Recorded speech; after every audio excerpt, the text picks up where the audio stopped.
Tuban banyak makam palsu. Gini aja, kalau bisa menunjukkan yang dimaksud adalah Sadah min Bani Alawi, ada makam palsu di Tuban, satu titik saya kasih uang 1 miliar ya, atau mobil Alphard saya ini untuk sampean.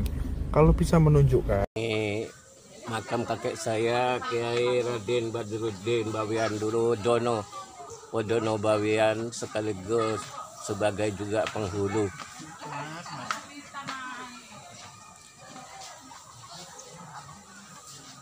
Ini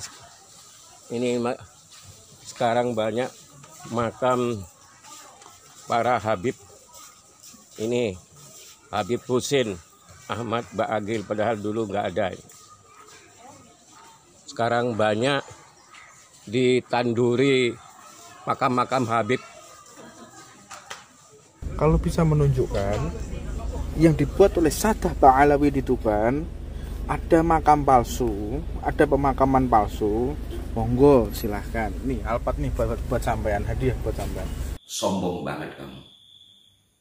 Kamu tinggal datang ke komplek makam Sunan Bonang. Di sana juga ada yang semarga denganmu di nisannya. Orang ini adalah orang yang pertama kami bahas tentang penyampaian sejarah bohong. Assalamualaikum warahmatullahi wabarakatuh. Salam jumpa, salam sejahtera untuk Anda semua. Salam persaudaraan dari kami, Arah 9 Channel. Saudara-saudaraku sekalian, kembali saya menyapa Anda, dan dalam kesempatan kali ini bahasanya lebih kepada curhat ya, dimana ada seorang penyampai kebohongan atas sejarah Nahdlatul Ulama dan Muhammadiyah yang namanya adalah Husin Ba'agil, katanya dari Tuban. Orang ini adalah orang yang pertama kali saya ulas bersama Pak Yusuf Maros di Pada Suka TV, entah sesudah atau sebelum corona. Kenapa? Dia menyampaikan sejarah berdirinya NU dengan Muhammadiyah itu dibolak-balik dengan berdirinya Rabithah Alawiyah. Ini sudah sangat populer. Pada saat itu ya belum ada yang berani ngulas-ngulas seperti sekarang ya. Saya karena tahu sejarahnya, kebetulan saya pernah menulis buku tentang NU yang juga ada kaitannya dengan berdirinya Muhammadiyah, juga ada kaitan untuk interval dengan berdirinya Rabithah Alawiyah. Pada saat itu video Husin Ba'agil ini beredar di grup-grup Ansor ya. Kebetulan saat itu saya berada di grup Ansor juga.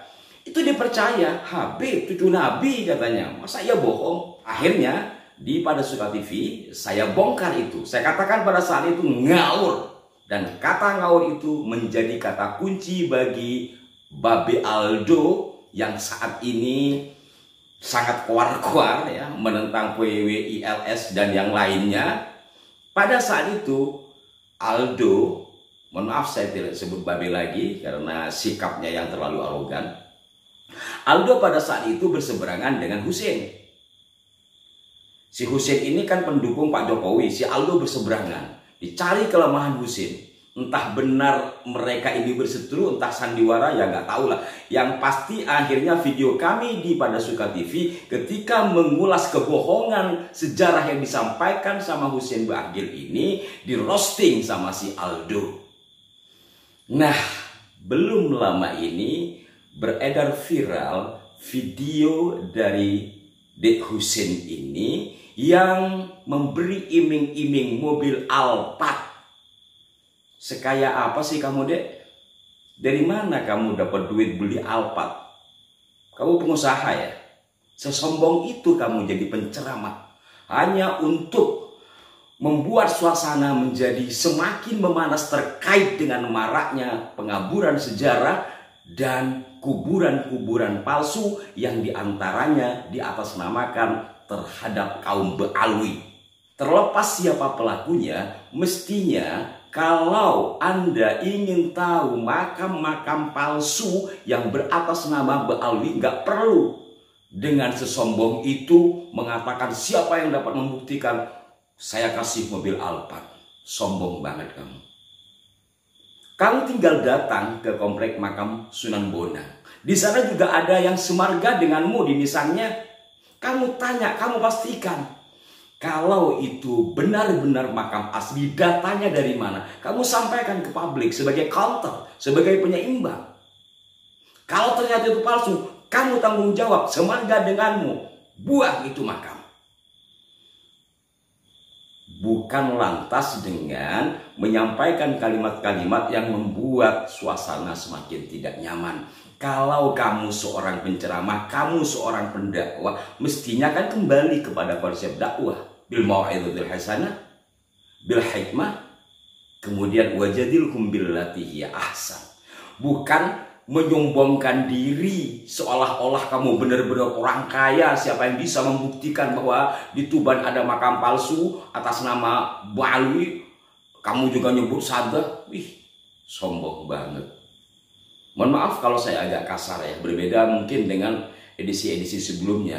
Karena jujur, sekali lagi saya tegaskan, orang ini adalah orang yang pertama kami bahas tentang penyampaian sejarah bohong, tidak tanggung-tanggung Muhammadiyah dan NU. Videonya sangat viral. Dan pada saat itu nampaknya belum ada yang berani untuk membongkar kebohongan dari penyampaian kaum Ba'alwi terkait dengan sejarah-sejarah. Berbeda dengan hari ini. Dan pada saat itu pula saya pun mendapatkan banyak teguran. Satu diantaranya ya dari kakak senior saya di pesantren di daerah Malang.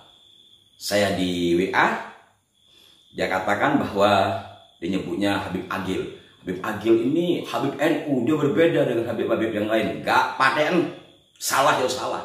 Kalau dia benar-benar NU, mestinya dia menjaga kemurnian sejarah NU, bukan lantas mengaburkan sejarah NU, dipublish, kemudian video itu beredar di mana-mana. Karena pada saat itu orang ini belum ketahuan mungkin sebagai cucu palsu Nabi, terutama anak-anak Ansor ya, di lingkungan kami di satu wilayah di Jakarta, itu dipercaya betul. Sementara orang kayak saya yang menyampaikan pelurusan, ya siapalah saya, malah ya dituduh mengada-ada, dikatakan saya ini kualat wa ma'asbahadalik itu berat sih tidak, tapi karena kami sudah terbiasa dari dulu kalau memang ada yang harus diluruskan kami luruskan. Nah, intinya adalah saudara-saudaraku sekalian, betapa di antara mereka ini bukan introspeksi diri, bukan sadar akan diri dan kelompoknya ini, banyak hal-hal yang telah memperuncing suasana, terutama dalam kaitannya pembelokan sejarah. Kita kesampingkan dulu deh yang namanya diskursus nasab, pembelokan sejarah, terkhusus di NU.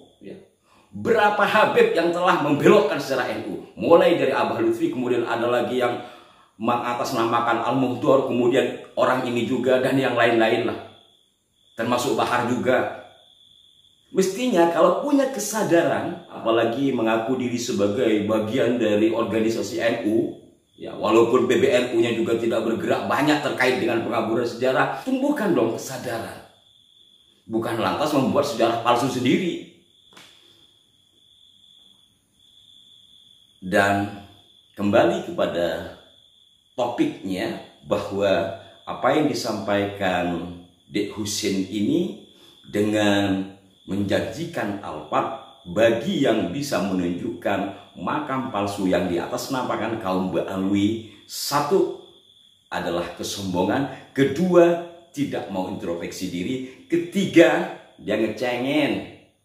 Mohon maaf kepada para pendukungnya, terutama yang sebangsa dengan saya lah, kaum Bumi Putra. Itu namanya merendahkan kita dengan kesombongannya seolah-olah kaya betul. Ya alpat kan mahal kan, ingin menunjukkan kebenaran dan kekayaan, padahal nyatanya kalau benar-benar serius tumbuh dari hati, apabila kamu benar-benar seorang penceramah, apalagi mengatakan diri sebagai pendakwah, datangi makam Sunan Bonang, komplek makam Sunan Bonang. Nggak perlu ke mana-mana.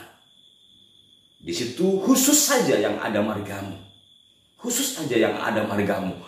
tunjukkan ke masyarakat bahwa makam ini benar, datanya ini sesuai dengan yang data keluarga, juga data yang ada di kepengurusan komplek makam itu, atau kalau perlu dari cagar budaya.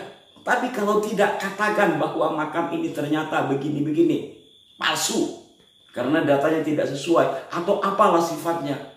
Kesana dong, bukan lantas memanas-manasi. Dan harapan kami juga sudah berapa tahun ke hari ini meledaknya kasus makam Sunan Bonang, komplek makam Sunan Bonang dibanjiri atau dikepung oleh makam-makam Mbah Alwi. Belum ada tindakan serius nampaknya baik dari pemerintah Tuban, Jawa Timur, juga dari pengelola makam. Entah dari PWILS seperti apa gerakannya di daerah Tuban, saya juga belum mendapatkan informasinya.